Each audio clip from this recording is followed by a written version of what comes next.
So when you hear the term black pride, what do you think? What comes to mind? They have pride in where they come from, their family, how they grew up, the situations they had to overcome, or just like if they relate to any of the causes or any like protests or any like people that are lobbying for change, anything like that. Okay, that's cool. No, that's cool. That's a cool answer. Hey, what about first off, any answer is cool, right? Because the nature is we're exploring things. So we're getting as far away from the right and wrong, the better answer, the worse answer, that kind of thing. We're getting as far away from that as we can, because if we get stuck there, we can't have conversations. How often do you hear the term black pride or use it, I could say? I don't really use it that much.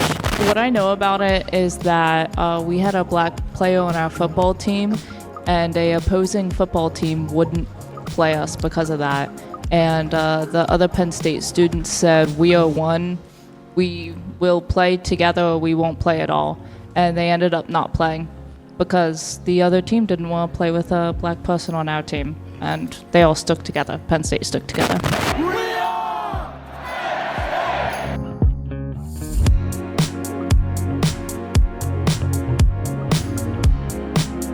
So when you hear the term black pride, what do you think? What comes to mind? Well, the first thing, maybe not the best thing that I think of, is all the protests that happened, especially around the time of the events relating to George Floyd. A lot of the stuff that I honestly saw online was there was a lot of like peaceful protests. A lot of people lobbying for change, for better treatment. A lot of things on cop on black like crime and like immoral things like that, but also a lot of things like just riots and like just things that weren't really related to the initial cause, I think. So where does where's pride come in though? I don't know. No, it's fine. You don't know. Like, what do you think though? Think about like pride. What do I think about pride? Think about black people sitting around being like, yeah, just talking about wearing a black pride T-shirt. What's that mean? If Noor has a black pride T-shirt on, what do you think it means? They have pride in where they come from. Their family, how they grew up, the situations they had to overcome, or just like if they relate to any of the causes or any like protests or any like people that are lobbying for change, anything like that. Okay, that's cool. Does it feel like when you think about black pride, does it feel controversial to you? Like let me just leave it there. Definitely, yeah. There's people, we talked about this in a different class. It's like the difference between someone wearing a black pride shirt and like if a white person wore a white pride shirt. Dude, in Du Bois, PA, people do wear white pride T-shirts. You might see a couple. All right. What do you think? What would you think if he was wearing a white pride T-shirt as a representative of? What would you think? I think having pride about any race is kind of silly. Yeah. Like, your culture, I understand. Everyone has their culture, and I think it's great to be prideful of where you came from and what your family's built over time and the generations. But to have pride just because of how you look in whatever facet that is feels really silly to me. Okay, well, here, let me help you with that. There's always controversy because there's always people with different viewpoints, and they all see like the concept of black pride in a completely different way than someone else could see it. So someone could see it from a completely like neutral perspective, and someone could be like on the complete radical side of it, and they completely don't agree or something like that. So very different viewpoints. Okay, that's cool. No, that's cool. That's a cool answer. Hey, what about first off, any answer is cool, right? Because the nature is we're exploring things. So we're getting as far away from the right and wrong, the better answer, the worse answer, that kind of thing. We're getting as far away from that as we can, because if we get stuck there, we can't have conversations, right? How is it, as for a white guy, being asked this question, being asked to say some things about black pride? And looking out and seeing all the black students here and thinking, how is that for you? Definitely hard, because this is just not something that I do, right? I don't really follow, I would consider this to be sort of politics. I don't really follow politics. I'm not really up to date on a lot of current events. I know all the big things that happen, but I don't really have a very concrete opinion on this. I'm not very well versed in like topics like this, but I have my opinions here and there, but nothing too crazy that some people might have that are more invested in or know a lot more about it than me. But you said some people, and it really is some people because you, I'm sure, represent the average white person who would, if they would be asked this question about Black Pride, they would give answers very similar to yours. It's like, yeah, well, it's a thing. It's like, which is perfectly fine. There's no need to go beyond that. Hey, Noor, what do you think about his answers? I mean, like, it just seems like he doesn't know a lot about like where Black Pride comes from, which is fair because what I know about Black Pride, like, I had to go out of my way to learn about it. Like, I learned about it from my family. I read about it online, but like, it's not like in American history books or anything like that. So he would have to go out of his way to learn about it. And he said he doesn't even really follow politics that much, so I don't really expect him to go out of his way to learn about Black Pride. Yeah, right. If she's saying, hey, I had to go out of my way to learn about it. Like, I had to get it from other people around me, right? So therefore, yeah, I think this is when. Is your sense that a lot of white people? I have the sense, and I wonder what you think about this.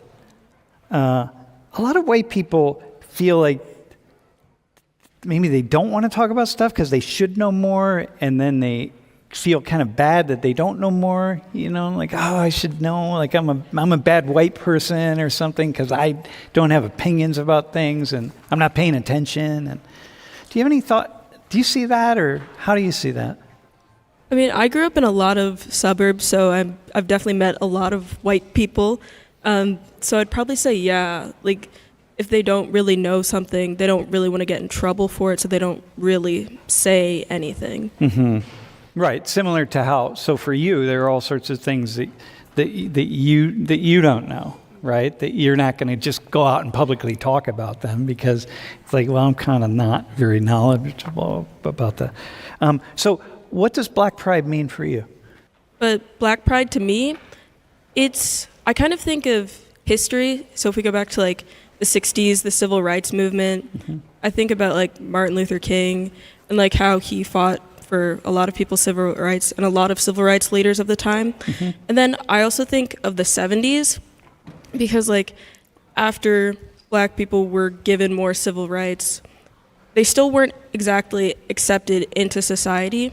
And I feel like part of that is because they didn't have any specific culture. Like if you are African American, like descended from the African slave trade in America, you lose like so much of that culture. So you don't know what country you come from. So you can only really, if you're not socially accepted, you can only really find community in people who look like you and have similar like behaviors and cultures mm-hmm, as you. Mm-hmm. People of African ancestry in the diaspora who became part of the slave trade, became slaves, really are from almost entirely from West Central Africa, that region. And so, people don't know the tribes. And we're doing DNA ancestry testing. So we're biogeographical ancestry testing. So we're like being able to isolate for many people exactly what part of Africa they're from. But we still don't know what the group, the ethnic group, the ancestry, the tribal group, like we don't know. So, there's a way in which you just sort of are linked together, right? Hey, let me ask you this. How often do you hear the term Black Pride or use it, I could say? I don't really use it that much. Like, I am proud to be Black. I love my history. I love my family. I love all the people that I connect to from being Black, but like, I don't really think about it that much. Maybe on like Juneteenth. So after the Civil War, like all slaves were supposed to be free, but in Texas, they didn't really let people go until June 19th. So then we celebrate like freedom from slavery on Juneteenth. Yeah, what do you mean proud to be Black? Like, what's that mean? I mean, for me personally, I'm actually like super kind of involved in the civil rights movement, at least in my family, because my great-grandfather, he was like a preacher who marched with Martin Luther King Jr., so I'm kind of connected to it in that way. And also just like learning about the history, it's just really important to me. But what are you proud of, though? Like, because this is what Tyler was saying the other day, but what are you proud about, right? Do you have that question, bro? Like, I mean, we're two white guys. Yeah. Like, I can't even take my mind anywhere close to being proud, even of my history. I mean, there are a lot of white people who connect to their ancestral roots, right? Irish, Italian, that sort of. What's your ancestry? Do you know? I am Eastern European. Do you know what country? Belarus. Belarus. Oh, yeah, right. Yeah. Okay. Do you feel some connection No, to Belarus? not even a little bit. Yeah, okay. So what do you mean you feel? Yeah. What do you mean by that? Just like give us a thought for a second. Like help us see that. I'm proud of like the community that Black people have been able to build, even after like having pretty much all of their culture taken away from them. The community. Yeah. That's big, right? Wait, hang on. I'm going to hit pause right here, okay? I'm going to go through some slides. Does anyone know where this comes from? The We Are chant? Does anyone know the story of it? What I know about it is that we had a black player on our football team, and a opposing football team wouldn't play us because of that. And the other Penn State students said, "We are one. We will play together or we won't play at all." And they ended up not playing because the other team didn't want to play with a black person on our team. And they all stuck together. Penn State stuck together. Yeah, and you can see him in the photo there. Well, he triplet. So here's the thing. They were invited to a bowl game, and they had to be segregated. They had to leave their black players at home. And in the midst of that meeting, you have the captain of the team, Steve Suey, say, basically, we are Penn State. It's all or none. We're going to vote this unanimously, and all the hands went up. We're not going to play the game without our players, and Miami says, sorry, you're not coming. We're all together. We're all one. That became our creed. And so think about in 1947, right, saying like your black players aren't going to play, right? And Penn State was, that was the first black player that played in the NFL, by the way. Go to the next slide. Look at these poverty rates. 1960. Look at African American poverty rates in 1960. This is so when I'm born, 55% of all black people in the United States were considered to be poor. Now, mind you, that's a fairly high number for white people, but it's nothing like black people. 1960, the percent of families who were living in poverty areas, meaning poor areas of cities, who were themselves poor, 72%. Man. So when Noor says, hey, I feel proud for how far we've come, and that's what you're talking about. And here's 1960, right? People, you say your great-grandfather marched with MLK to have basic rights, right? So here it is. And then the dogs come out. And now, in 1968, here we go. Black power. Because, in 8 years, I mean, not just 8 years, but in a very short period of time, black Americans were succeeded in getting just an immense number of rights. I mean, we had far to go. And by the way, look at that dude's hat, man. That's just so cool. I remember those years. But this is it, right? So when you're saying that, that's what you're talking about. Do you guys talk about black pride in labor? Is this a conversation? Is this a term that people use? So yeah, when I was listening to the conversation, I was thinking about this, right? Because in Liberia, black people are the majority, right? So we don't think of being black as like what he was saying. It's not something that you're proud of. You're more proud of being Liberian. Yeah, so you're more proud of your nationality than your race. So kind of like what Yureli was saying. Yeah. Right. Yeah. So it's like nothing. You don't hear this. No, so I came here at 12, and I had to learn about slavery and all of that, because our history in Liberia is a lot different than the history that's taught here, right? So there we're learning about how slaves from here, like how they did this great thing to come over there and build Liberia. But then here, I'm learning about the slavery, right? I'm learning about all of that, and I'm like, oh, I didn't see myself as a slave. I didn't think about that. You didn't see that like these slaves who were taken to the Americas came from the West Coast. I didn't know including much about the Liberia. Middle Passage. Yeah. Right, I had to learn about like the boats, the experiences that they went through. So when you first started hearing Black Pride, what did that mean to you? I'm gonna be honest. Dude, be honest. Not much. I'm not gonna lie, and it's taken years because I've been here for, I would say, like almost 10 years. So it's taken time for me to kind of become a part of African American culture here, right? So like I wanted to be open-minded about it. So it took time, but at first, no. So, Michael, or Ureli, don't you? Are you curious when he says it's taken time to become a part of African American culture? Does your mind go to like, what do you mean by that? This would be the question. Like, wait, can you give an example? Like, or no, Michael, do you have a? So you said, does it confuse me when he says that, right?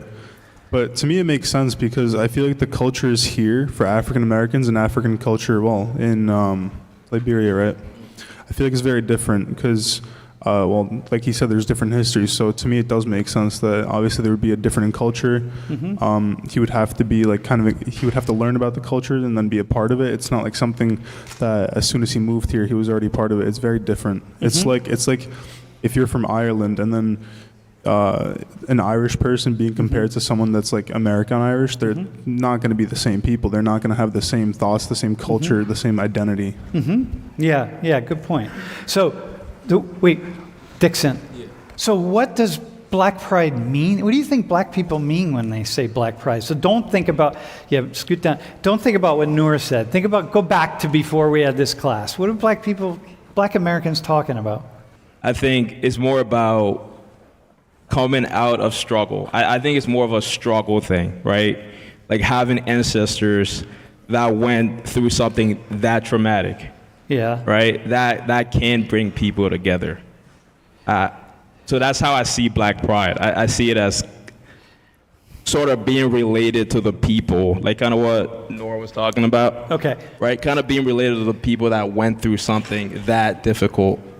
Okay, but now what do you say to African Americans who are rich? Well, I mean, it's still part of the pride, right? They, back in the day, it would have been a lot difficult. Like when you're talking about like the black athlete on that team, right? It was always difficult for Black people, right? And it's taken time, but they've gotten there. So it doesn't matter if you're rich or poor. There's something in the cultural ethos and the history that you're relating to, that you're saying like, no, this is this. I'll almost say like the like when you're talking about like the class, right? I would say people in higher socioeconomical class, right? Say athletes and stuff like that. I say those people hang on. No. Business bank owners and business people. Don't equate rich Black people with being athletes. Okay. Bank owners, business owners. All right. You know. So like affluent people who say graduated from university. Yeah. All right. So if we're using, I would say that's even pushing to my point more, right? That they came out of this really like their history, right? Didn't really set them up for a lot of successes. Right? We can all see that and be like, yeah, that's right. It didn't set them up for that, but they've clawed their way up and they've gotten to a point where they can say that. They can say that they have people in higher classes. Okay. Right? So I think that also comes together to show that there's something to be proud of there as an African American. Yeah. Okay. Right. All right. That's fair. That's just looking from the outside as like an African. As an African, right. Yeah, looking at that, I'm proud of them. That they've gone through all of that. And an African who himself doesn't have this natural inclination, didn't grow up with this sense of like, you should feel proud of being, but didn't people tell you should feel proud to be African? Not really, no. Yeah? Just no. Liberian more so. I'm just Liberia, and we have our own culture. And I'll be honest with you, most of like my African culture, the people there, I think even African Americans know this. Like, there's a little conflict with African Americans and African. Yeah. Right. So Yeah. even for my parents, it's kind of like that. You're right. So Africans. Maybe we'll have a conversation in class about this.